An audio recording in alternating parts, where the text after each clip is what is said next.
Well, welcome to this week's Teaching and Inspiration, and I hope you've had a great week leading up to today, Sunday, which is the night I like to send the videos out.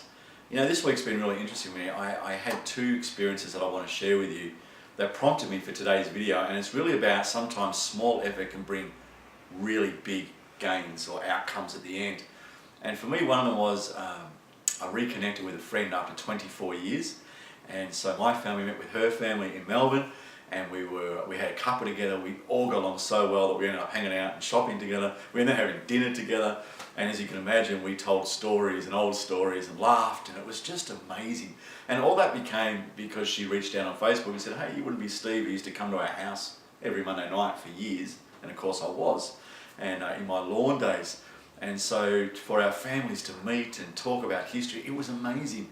And it really came in because her little effort of just a little inbox saying, you wouldn't be, would you? And yes, I am.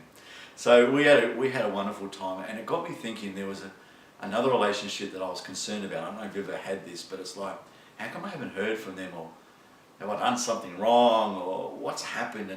And of course I've been going through over that for months and months going, I don't understand. And I thought, you know what, why don't I just send a text?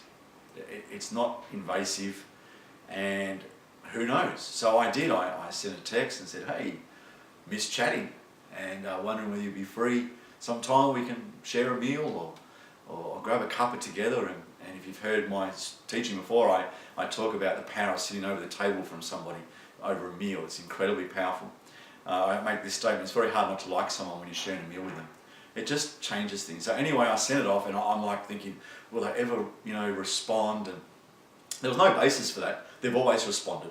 They've always been very polite, and we've always got along really well. But I had in my mind that things were bad.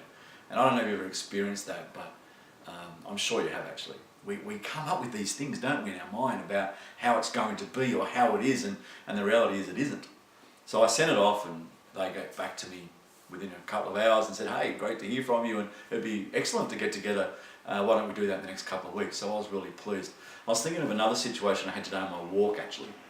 And a friend of mine, we'd been friends for a long, long time, and we're out of relationship, and it's horrible, and I still to this day, I miss it.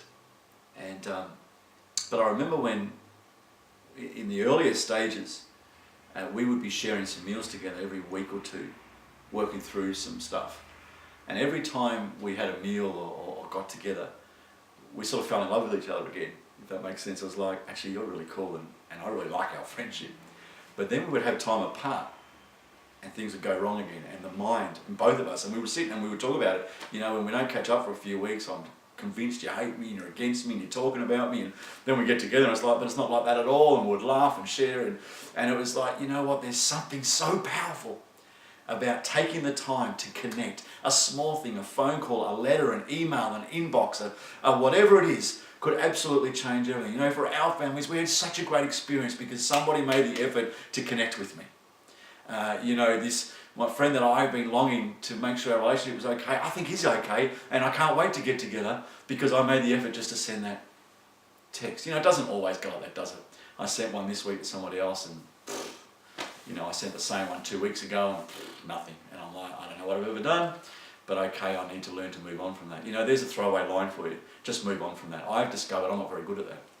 I actually like the way things were. I like to hold on to things where I value relationship. And so I find that really tough, but I understand the truth in it. There's a truth that says I need to work out how to move on from that. That's grief, isn't it?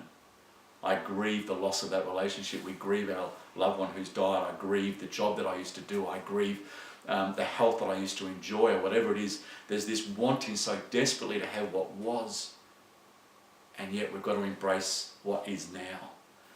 And I want to encourage you this week, maybe something small will have a huge outcome for you. I've shared it before, I'll share it again because I did it again today, of course. I go for my walk and I think and I get clear about stuff. To me, that's been a key. The Unstuck course that I've finished, but now I've got a technical issue to be able to release it. But the 9 keys, or actually 10 keys, is really about some of those 10 are going to resonate with somebody that will change their life completely. And so for me, I've had to take some of those keys and apply it. I don't use them all the time, but there's different ones that I go, right now I need that. And I want to encourage you this week. I'm starting to ramble, so I better stop. I encourage you this week. What little thing can you do, particularly around the area of relationship or moving forward, that if you put into practice could have a massive outcome? Can't wait to talk to you next week. See you.